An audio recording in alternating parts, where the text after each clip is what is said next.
My name is Rick Eckert. I work for D&V, which is Det Norske Veritas USA. It's a Norwegian origin company, and I work in Dublin, Ohio, which is near Columbus. And I'm a corrosion engineer. Been doing this for over 30 years and started off in the pipeline industry. I think a lot of people don't know what corrosion is. It just sounds like, what is that? You have a career about rust, right? So there's so much more to this topic. I started off as a nice clean-cut metallurgical engineer, right? No corrosion or anything like that. I think my first exposure to corrosion was in the laboratory when I was a young engineer, and there was a pipeline that actually ruptured.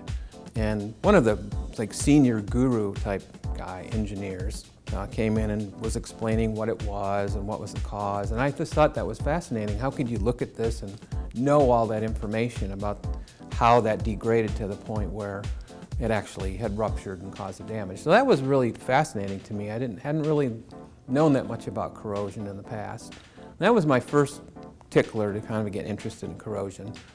The second thing that happened to get me into corrosion was getting involved in microbial corrosion.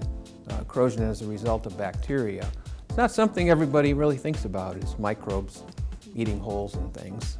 Any given day can be traveling, I could be working in the office, I could be working in the lab, I could be crawling inside of a pipe on the North Slope of Alaska. Some pretty interesting things. One of the jobs I did to investigate a corrosion failure that was somewhat of a large incident for a certain company. I actually needed to crawl inside the pipe with various pieces of equipment and take samples and take photographs and things like that.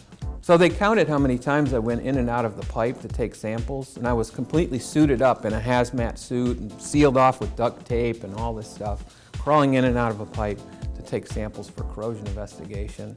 They said you went, at the end of the investigation, they said, you know, you crawled in and out of that pipe 26 times. Wow, I didn't realize that. I hold certifications in internal corrosion as a technologist and a technician, and then as an internal corrosion specialist, which is the highest internal corrosion certification that NACE has. And actually I was involved in the development of those certifications and those courses probably for the last 10 years in helping to develop those. People have a lot of respect for a NACE certification in all industries, in the coating industry, cathodic protection industry, and even those who work for internal corrosion. So I teach internal corrosion courses for NACE. It's fun to have somebody who was a student 5 years ago or 10 years ago and say, hey, I remember what I learned in your course, and I'm still actually using that in the real world. I wrote a book on field investigation of corrosion, internal corrosion. It was published by NACE.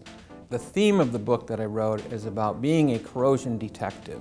The reason I use that theme is because you really do need to kind of think about corrosion investigation as looking at a crime scene. You're trying to collect evidence about what caused the corrosion. Most people don't realize how diverse corrosion is as a field. And there's a place for all different disciplines to plug into corrosion, whether it's material science or microbiology people, chemical engineers, mechanical engineers. There's so many different disciplines needed to manage corrosion, and there's kind of a niche for anyone with a science background or interest to plug into corrosion.